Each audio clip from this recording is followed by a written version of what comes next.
welcome to the Uprising. I'm your host, Jennifer Siciliano, and we're here to talk with Alex Vitale about his book, End of Policing. And thank you for coming today. You're most welcome, my pleasure.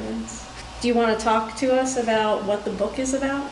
Sure, the book is the product of really, 20 years as a police scholar and another like 10 years of activism and organizing around policing issues. And it was an attempt to try to reframe the conversation about police reform away from a whole series of what we might think of as procedural reforms, implicit bias training, community policing, trying to figure out how to make the police nicer and more professional. So away from that and towards a deep kind of interrogation about, well, why are we asking police to do so many of the things that they're doing?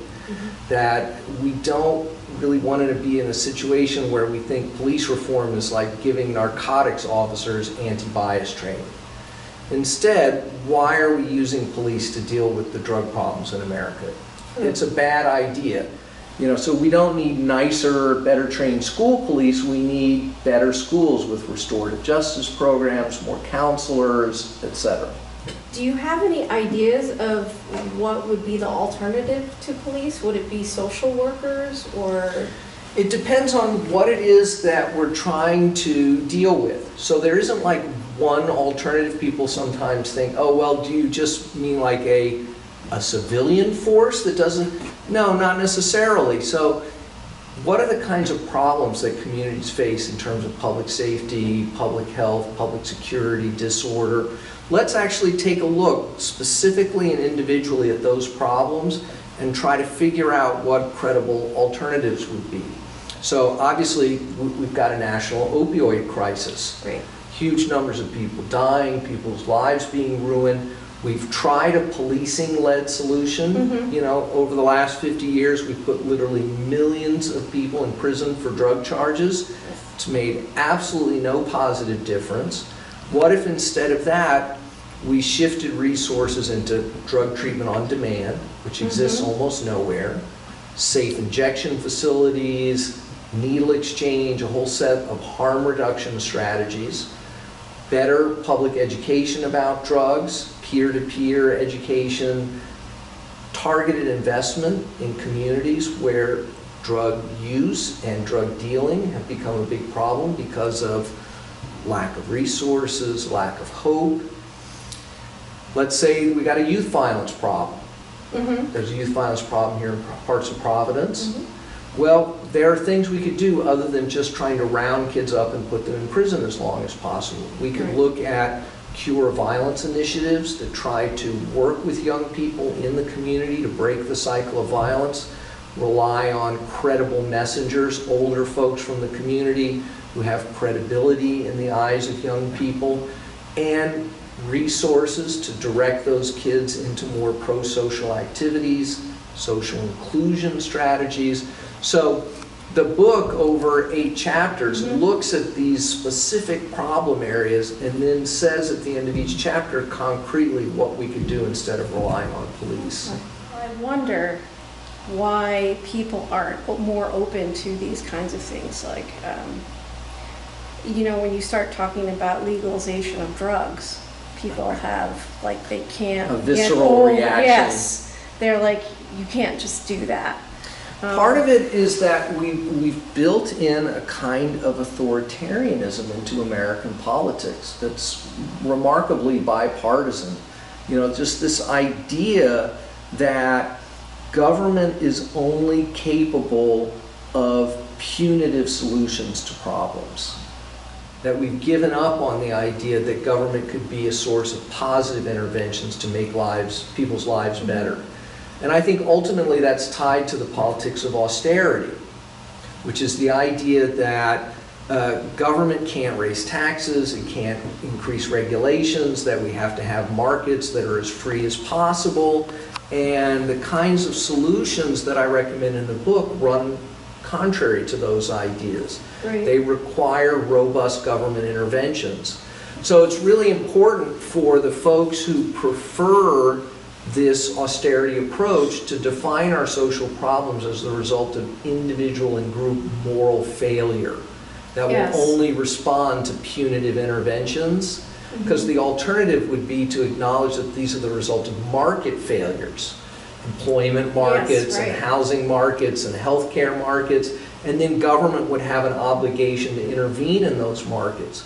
But they don't want to. That's true. politically Like, off limits. People say, Providence school system is not doing well. Right. And how do you get those scores up?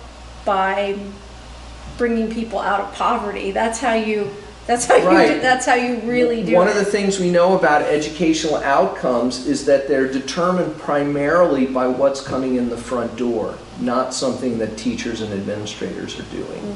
If kids are coming in the front door from extremely disordered lives, disordered homes, disordered communities, that is going to impair the ability to deliver a high-quality education. But what we've done over the last generation is, instead of blaming conditions in the community created by neoliberal austerity politics, we blame the teachers Right. and the students for these failures. So we come up with charter schools and zero tolerance discipline policies and putting police in the schools. Yeah. Yeah. So we can't fix the school policing problem by just giving the school police more training. We've got to actually fix the schools, and part of fixing the schools is fixing what's happening out in the community. I had heard you speak before, and maybe you could explain how police got in the schools in the first place. Right. Well, it goes back to this idea about authoritarianism. So most school policing programs historically have started by putting police in elementary schools. Obviously, that's not where the crime is or the threat to kids. Right. So why are they doing that? Well, they say very clearly that the point of that is to teach kids respect for authority. Because the problems in our society are not, the way we've organized labor markets and the, decline of the welfare state. It's that kids don't have enough respect for authority. So we put police in the schools to become their friends and mentors and to teach them respect for authority. Yeah, instead of questioning authority. Which is what they should be yes, doing yes. as children. Yes. Yes. I don't know if I've heard, I'm not that familiar with, but in Providence, I know that there's a campaign to take police out of schools and Yes. and put in counselors, which Yes, I is met good to some. hear. I met some young people here the last time I was here who are doing that work, a kind of counselors not cops campaign, and there are campaigns like that underway all across the country. And a number of groups, such as the Center for Popular Democracy and the Advancement Project, are hubs for that kind of organizing nationally and provide technical support, so people can check out those groups and their work. A lot of ACLU chapters across the country are doing this work in partnership with young people and their parents in communities where this is an issue. So it has to be those kinds of partnership arrangements. It can't just be a national group comes in and organize it. So here in Providence, my understanding is that young people working with organizers and supporters have developed a really deep analysis of why the schools are such a mess here and what it might look like to fix them. And of course, school policing is not part of that program. They're part of the problem. And so I think it's really exciting, all the work that's being done to frame the question in that way. Because there was a period where the focus was really on, well, school police are committing some abuses, so let's give them more training. Right. Let's more professionalize them. Let's give them more resources, which really is just making that system more powerful and more problematic ultimately. Because even when school police do their jobs in a professional way, in the end, it's about a set of punitive interventions that drive students out of school instead of trying to deal with their problems and get them on the right track. The Community Safety Act in Providence. I've heard that you were talking about that as it's a good way to organize people, but it's not, it's kind of like what you're saying, Yeah. like dealing with an issue that maybe... So a lot of groups around the country, and I'm in, 25 or so cities a year working with different groups and doing events, and so I hear about the campaigns that are underway, and a lot of groups around the country are trying to figure out what to do about policing. And they often start that conversation with some sort of accountability measures and some professionalization measures. And they hope that somehow as a result of that, that the harms that police cause in their communities will be reduced. The problem is there's not a lot of evidence to support this idea. Accountability measures like independent prosecutors, civilian complaint review Right. boards have never shown any effectiveness in actually resulting in prosecutions and dismissals of officers. But even when they do, occasionally, that never seems to feed back to the nature of everyday policing. And then a set of procedural reforms get the police to identify themselves, get them to talk to the community, get them to undergo Cameras. anti-bias training or body cameras. There's no evidence any of that stuff produces better policing either.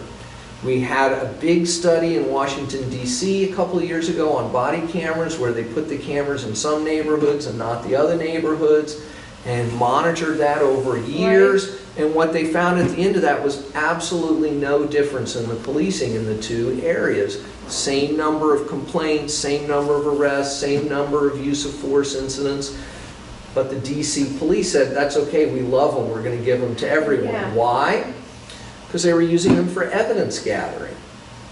Right, and to say... PR and stunts. to say, and, yeah, PR. Yeah, like, and for good PR. We saved a cameras. cat in a tree. Here's the footage for the 11 o'clock news. That's true. That's Yeah, true. so we need to, so it's understandable that people start there, but people have got to go further. Those procedural reforms are not going to get us what we want. They're not going to bring about the kind of relief we need. Instead, we need to take away whole areas of responsibility from the police. Let's get the police out of the drug business. Let's get the police out of the sex work business. Let's get them out of the schools. Let's quit using them for mental health calls. Let's quit using them to manage the homelessness problem. Let's deal with those things in more positive ways. That's true. Is there, are there any communities that you're working with now that are on a way that you would think is good? Like, there are communities that are doing, this piece here or that piece there, some in the U.S., some internationally. I mean, Portugal has decriminalized all drugs. They just got police out of the drug business, and it's been incredibly successful. In New Zealand, parts of Australia, Brazil, they have legalized sex work. They just shut down the vice units, got the police out of that business, and again, the results are very positive. It's not perfect. There are still problems, but the problems are not as bad as they were, and we're in a position to make things better. that makes sense because we had prohibition. Yeah. And organized crime was crazy. That's right. During that time. So many of the harms that we associate with the drug problem today, the opioid overdoses, the exploding meth houses, all of that is the result of prohibition. That if we had a system of legalized, regulated drugs, those problems would go away. Fentanyl, for instance, is strictly a product of prohibition. The only reason fentanyl comes on the scene is because it's a cheaper, more concentrated product, so that for smugglers, you want the packages to be as small and concentrated as possible. So for instance, during Prohibition, the United States before Prohibition had been primarily consumers of beer and wine. But during Prohibition, it's too expensive to smuggle beer and wine across like the Canadian border in the middle of the night in a little speedboat. So it's only hard alcohol. So then that's where American cocktail culture comes from. Yes, I heard that, like mixed drinks and things like that. Developed during Prohibition. This is called the Iron Law of Prohibition. When we make something illegal, the illegal version is always more concentrated and more dangerous. I know you're proposing these ideas, and I agree with you. I just wonder why people don't embrace it.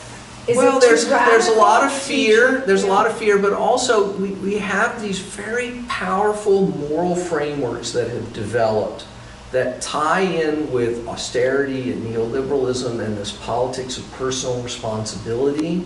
Yes. And I think if you look at, for instance, what's going on in poor and hard-hit communities, there has been a resurgence of kind of more orthodox religiosity, fundamentalism, in part because people's lives are so precarious and insecure.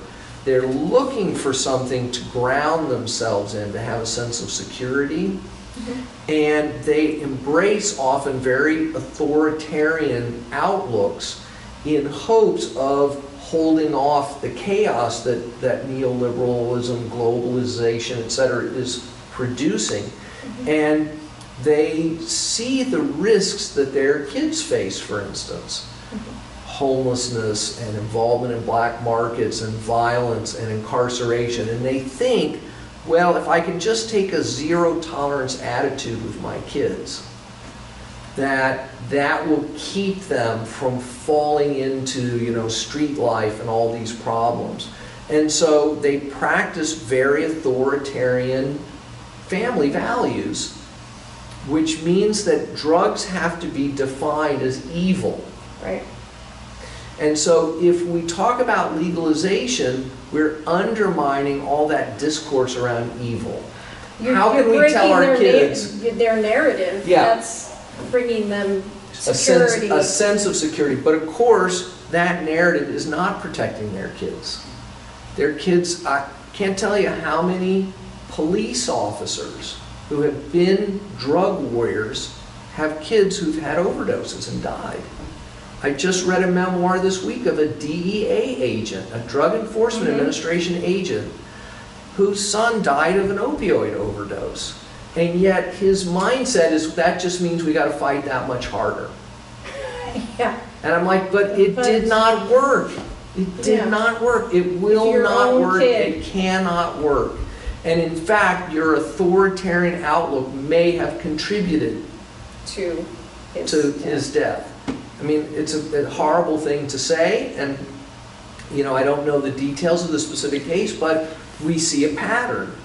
This authoritarian outlook is not helping, and it's just further empowering these mechanisms of prohibition, more harm, mass criminalization, and that's not the vision that I have for the future.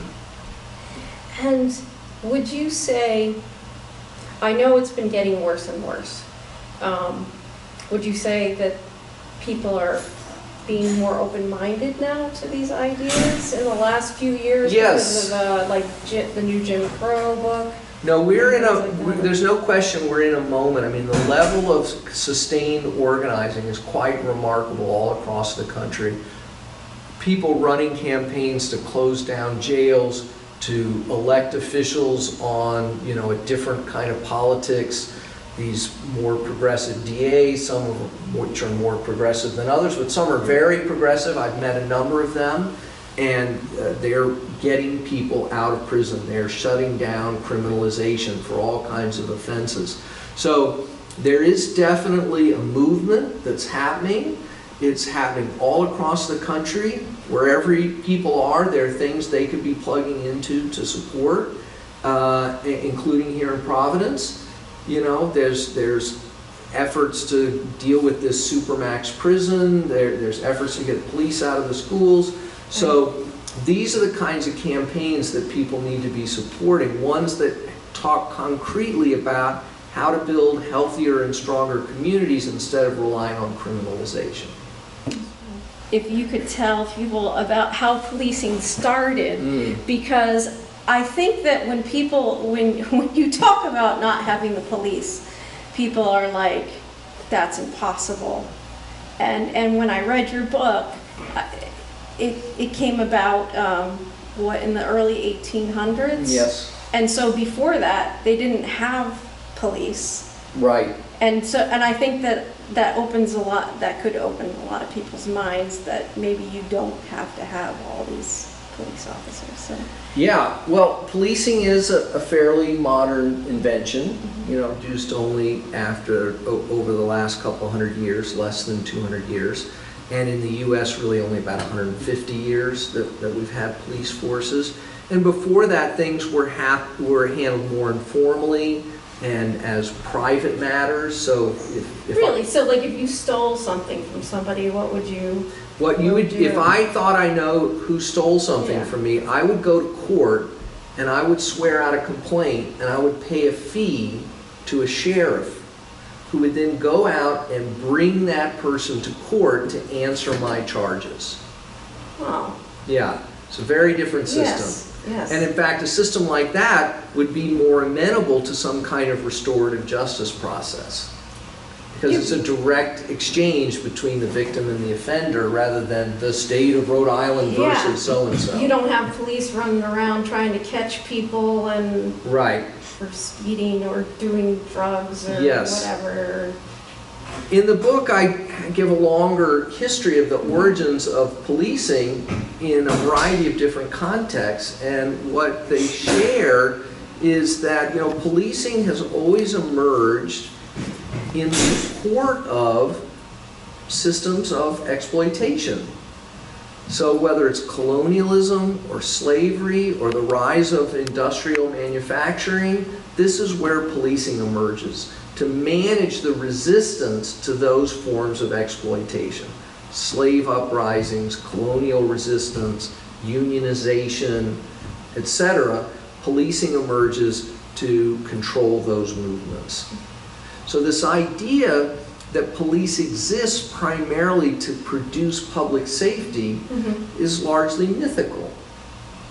It's the stuff of television narratives, television shows. It's not really where policing came from. The fact is that police solve only a very small fraction of crime. Most crime is never even reported to the police.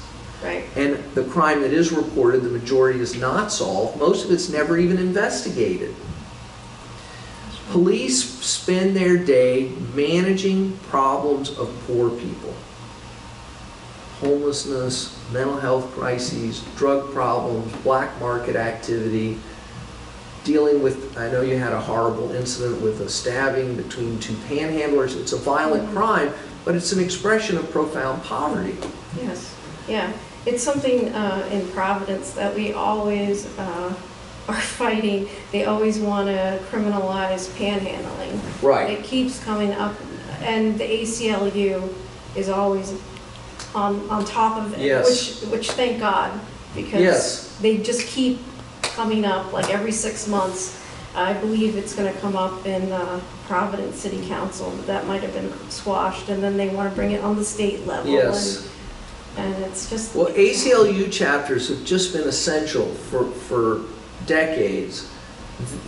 At times when there was very little else happening, ACLU chapters were fighting these battles, and I had a long conversation with the head of the ACLU for Rhode Island recently about the work they're doing here, and it's just incredibly important. And so if you're not an ACLU member, you should be. You don't have to agree with everything they do, but it just seems like it's a basic necessity, in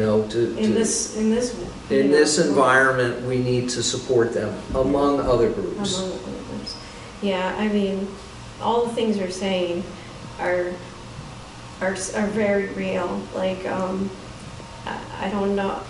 I guess I don't think people really, we keep talking about it, but like I've actually seen things where I was working in a community and I was talking to the police chief and he was saying all the equipment he needs. And he said, I needed a gas launcher. And I'm like, why do you need a gas launcher? And he's like, in case there's riots, like Occupy.